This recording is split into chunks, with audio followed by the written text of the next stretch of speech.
बहुत अपेक्षार आज अंत घटी दीर्घ 3 मास आमर प्रयास आम सामाकाली डेवलपमेंट जो सोसाइटी समस्त सभ्य मान बहुत धन्यवाद दूसरी से अक्लांत परिश्रम जो आज आम महादेव को महाकालेश्वर को ये आम पाइछु ठाकुर पर आशा करुच्ची सबु परिवार शांति रुहतु भक्त मान शांति रुहतु भले रुहतु सदा बेले मंदिर को आसतु आउ प्रभुंकर आशीर्वाद ज्ञापन करंतु।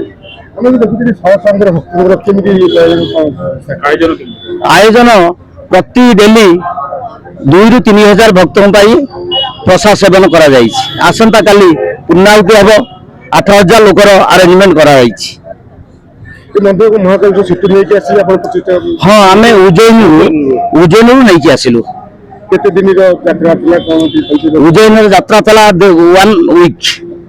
1 वीक पर आम आसी महाकालेश्वर को लेकिन से पहुंचलु। आशीर्वाद समेत भक्त मान मंदिर को आसतु परिवार सहित आसतु आर ठाकुर बहुत विश्वास रखु निश्चित फल पाइबे। दिव्यलोचन नायक कमिटी सदस्य बर्तमान 5 दिन व्यापी आमर ये अनुष्ठान काम चली प्रत्येक डेली 1,500 लोक खाऊँ। बर्तमान पूर्णाहुति दिन आमर 8,000 लोक खावाई व्यवस्था हो काली 6 तारिख दिन पूर्णाहुति होमर पूर्णाहुति दिन 6,000 ରୁ 8,000 लोक खावा सकाल आरंभ हम खाइबा शेष पर्यंत राति पर्यंत राति 10टा पर्यंत भी दिन राति 24 दिन राति 10टा पर्यंत प्रसाद सेवन हम। आज्ञा 8,000 लोक काली अच्छी प्रसाद सेवन से हिसाब से सब आयोजन कराई।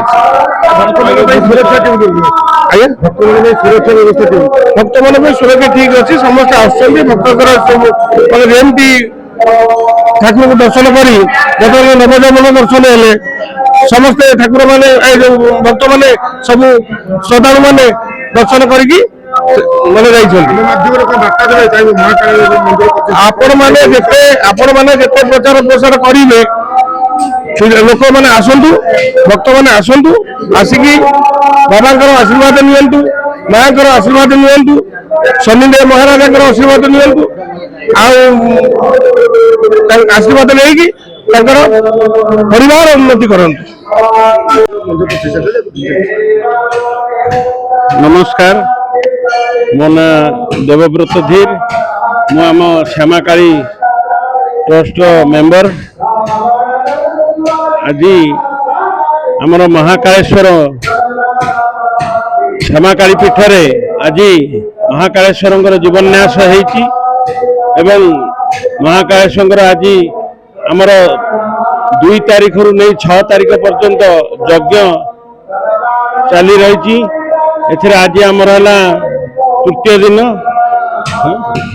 चतुर्थ दिन ये चतुर्थ दिन रे आज महादेव महाकालेश्वर आज जीवन्यास पाइला परे वर्तमान ए गृह मंदिर गृह को प्रवेश करिवे एवं प्रतिदिन आमर महाकालेश्वर यही श्यामाकाली पीठरे प्रतिदिन आमर 2,000 लोकों प्रसाद सेवन व्यवस्था करा जायछि। आसंता काली आमर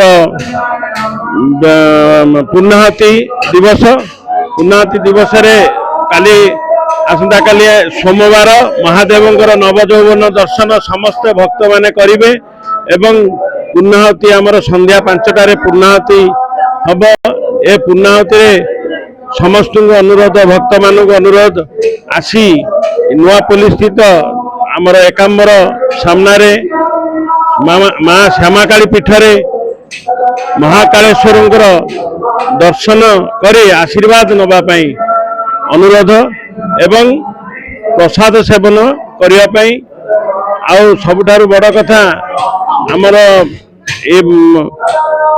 महाकालेश्वर आमे जाई उज्जैन रु नर्मदा नदी रु महाकालेश्वर आणिकी आसीचु।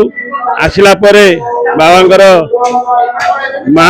15 वर्ष परे ବାବା ମହାକାଳେଶ୍ୱର ଆସିଲେ। ଏ ମହାକାଳେଶ୍ୱର ଆସନ୍ତା 16 ବର୍ଷ ମାଙ୍କୁ ଯେତେବେଳେ 16 ବର୍ଷ ହବ ବାବାଙ୍କର ବିବାହଘର ମହାକାଳେଶ୍ୱରଙ୍କ ବିବାହଘର ହବ। ସେଥିପାଇଁ ଆମେ 7 ବର୍ଷ ହେଲା ମନ୍ଦିର କରିବା ସତ୍ତ୍ୱେ ବି ଆମେ ପ୍ରତିଷ୍ଠା କରିପାରୁନଥିଲୁ। ମାଙ୍କର ଯୋଉଦିନ ସରିଲା 15 ବର୍ଷ ପୂଜା ସରିଲା, ସେଇଠୁ ଆମେ ସମସ୍ତେ ସଂକଳ୍ପ ନେଇ ଆଜି ପ୍ରତିଷ୍ଠା କରୁଛୁ।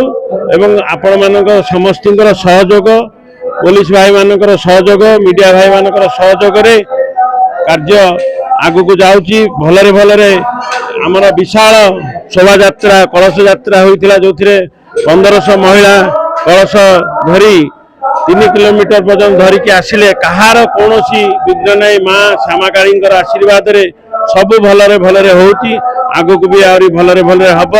ଆପଣମାନଙ୍କର ସହଯୋଗ କାମନା ମାଗୁଛି। ନମସ୍କାର।